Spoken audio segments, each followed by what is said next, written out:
kind of been putting this off for a while.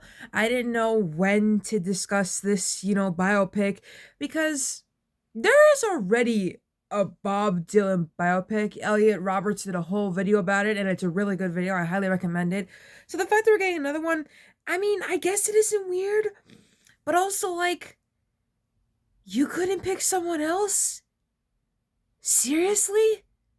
Timothy? Now, I'm not saying Timothy's a bad actor or anything. It's just that I'm kind of sick of seeing Timothy everywhere. It's kind of like how people are sick of seeing Jenna Ortega everywhere or any other actor or actress. And I feel that way with Timothy.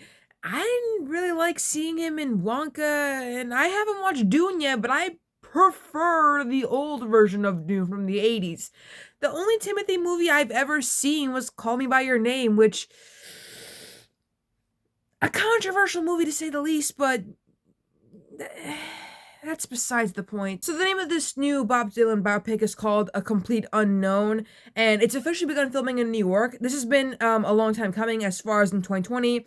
Timothy could be seen toting his Gibson back and forth to guitar rehearsals in preparation. So at least Timothy has been practicing, becoming Bob Dylan, basically. According to Mangold, the Hater Ackerman poster boy will also be singing Dylan songs while embodying the subterranean homesick blues musician. And he's looked to his Dune co-star Austin Butler for help nailing Dylan's distinctive sound. Oh no. So for those who don't remember, when they made the Elvis movie, Austin basically became Elvis. Like, he basically got possessed by Elvis. And now, ever since that movie, he has not sounded the same. Look at any video of him before and after Elvis, and you'll notice he did not sound the same after. Now, is the same thing going to happen to Timothy?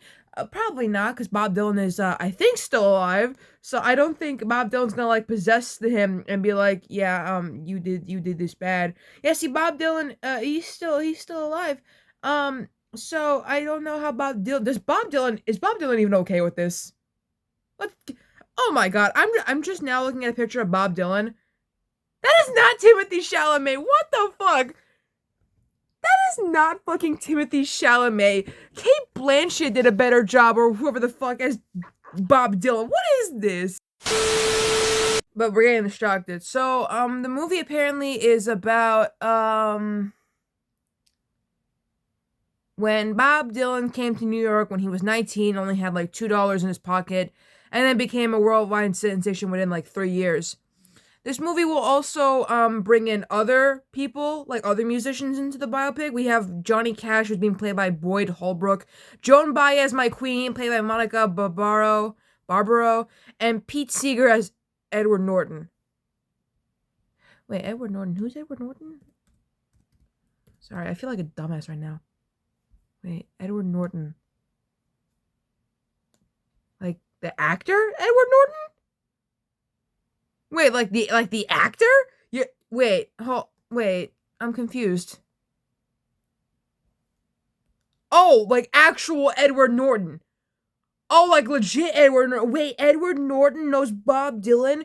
And we got this dude named Pete Seeger playing Edward Norton? Wait a minute, I'm really confused now. Pete Seeger.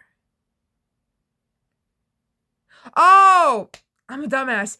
Pete Seeger is being played by Edward Norton, and Pete Seeger was in a movie, not a movie. He was in a band called the Weavers, and Benedict Cumberbatch is gonna be playing him soon. Wait, no, it says Benedict Cumberbatch was gonna be playing him in The Complete Unknown, but they changed it to Edward Norton. This is a mindfuck. Sorry for that weird confusion moment I had. But anyways, Ellie Fanning is also joining the film, and she's going to be playing Sylvie Russo, who is also a musician and also was at one point like one of Bob Dylan's girlfriends or something. Anyways, according to Deadline, the movie will also home in on Dylan's controversial pivot towards rock and roll with his 1965 album Bring It All Back Home, on which he played electric guitar for the first time. Fans' reaction in the immediate aftermath of its release were notably intense. Not only was Dylan heckled on stage at the Newport Folk Festival that year, but in 1966, an audience member at the Manchester gig screamed out Judas as he played, generating a frenzy of media coverage. Happily, something tells us that Chalamet's own performance will be met with nothing but adulteration.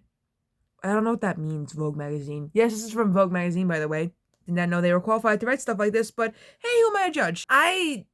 Look, I don't know shit about Bob Dylan, except for that biopic I watched that Elliot Roberts recommended in that video he made. So, I'm not really a Bob Dylan girly, so I'm not really gonna see this. I'm sorry. I'm not gonna see this. No. I mean, I would much rather see a Monkees biopic, but God knows when we're ever gonna get that, considering the Beatles are getting more biopics and they already have so many biopics.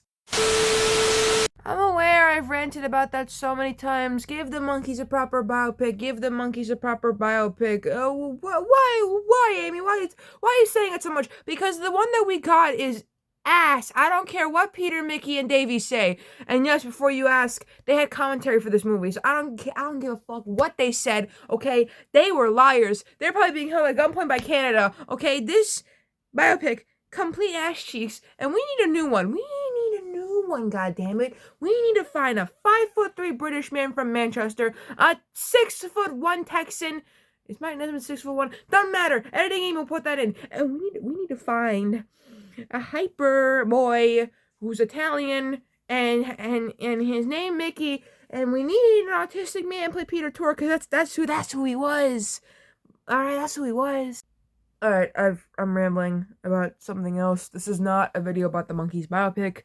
This is about Bob Dylan's biopic. Alright, so, yeah, I think I'm done. I'm gonna see you on the next video, which,